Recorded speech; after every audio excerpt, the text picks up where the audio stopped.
Hey everyone, welcome to another problem session. We are doing paper 2 of IIT JEE 2023. Okay, so in the last 3 videos, I did question 1 and 2 and 3. Now I'm on to question 4. So this will do question 4 in this video. Okay, so what is this question 4? This question 4 is has got first of all, there's a notation thing that can throw you off. When you use letter N, it's like a number of moles, all like a PV equals nRT pops up in your head, right? But this N is not number of moles. All is saying number of moles is 1. So it says number of moles is 1, but not this N. This N is the degree of freedom. I like to use a little letter D. Okay, so the number of degrees of freedom of a molecule of the gas is N. The internal energy of 1 mole of the gas is U sub N. If the degrees of freedom is N, then it's U sub N. So let's call it degrees of freedom equals N. I'm going to use letter D so I don't get confused. Okay, so corresponding to that, internal energy U sub D, and the speed of sound in the gas is corresponding to that. So speed of sounds is V sub D. Okay, so this is internal energy and the speed of sound. Now when you think of the speed of sound, then you have to kind of know how it relates to the material content, right, or the medium. So for a speed of sound, you probably have to remember that it is equal to bulk modulus over density. Like in a wire, if you stretched wire, so this could be like a tension T and mass per unit length. Maybe you remember the speed of sound in here is square root of T over mu.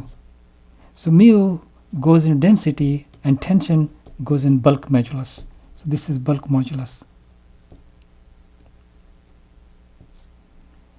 Now if you so what's the density? Density is number of kilograms over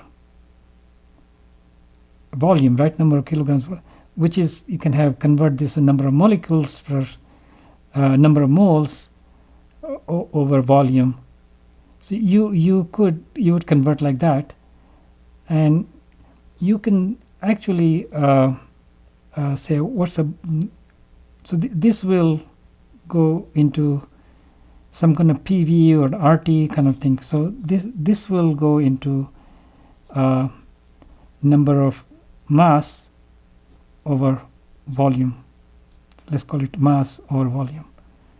So this will be number of molecules or number of moles plus molecular weight, right? And what's bulk modulus is how the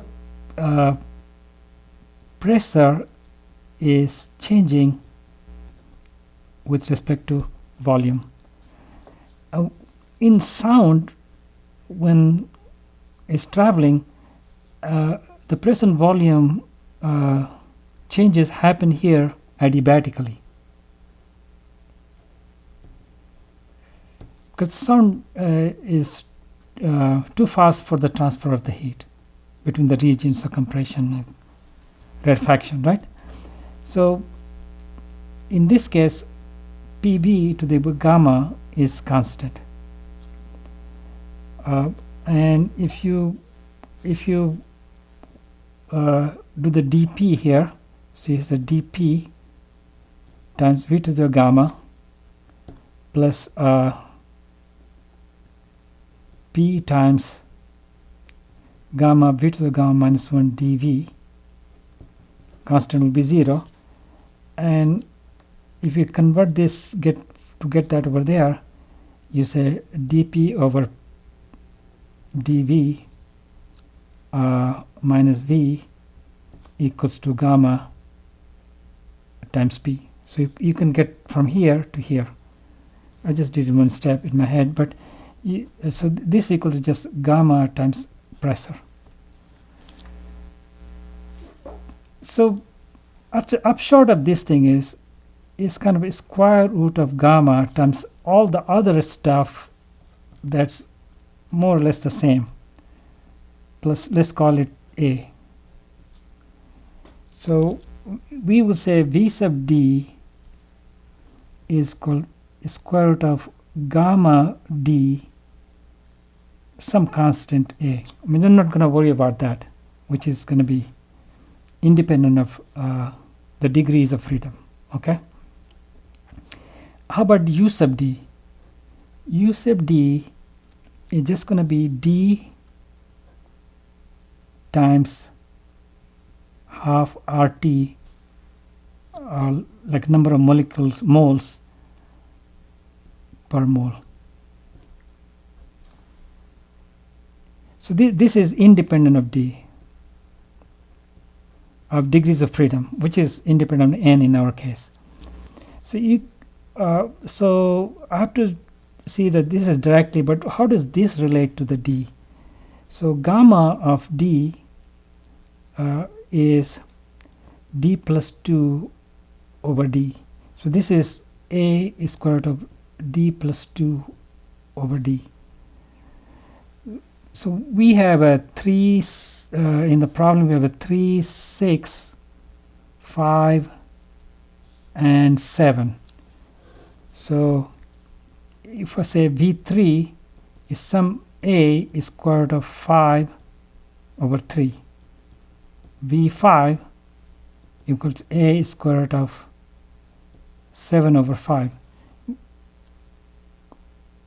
We can just, forget the square root, because I'm compare just the squares. So if I was say is v3 greater than v5, well, is 5 over 3 is going to be 1 point roughly 6, 7, and 7, 5 will be 1.4. So we already can see that v3 should be greater than v5, should be greater than v7, v6 greater than v7, right? So all those less things I ruled out a and d. A ruled out, D ruled out. So this guy is still okay. So I just compare with U5. So you can see U goes in the opposite direction. U6 greater than U5 greater than U7, U3. So let's see. Then B got ruled out because U3 can't be greater than U5. It's the opposite. And how about C? U5 is less than U7. That's correct. U5 is less than U7. So answer is C. Okay. So, answer is C. So this is a little bit. I would say, if you don't remember how the speed of sound works out through the gamma, and how the gamma depends on degrees of freedom, you probably kind of out of luck for this problem. All right. So this the bulk, this formula here, and the bulk modulus relates to this through this. So it's quite a few steps here. I would say it's a little bit challenging problem. All right. Okay. So we're done with section 1, I believe, and there were in this section there were four questions. There were 4 questions in this section. We're done, and I'm gonna record section 2 next. All right. So I'll see you in another video. Bye.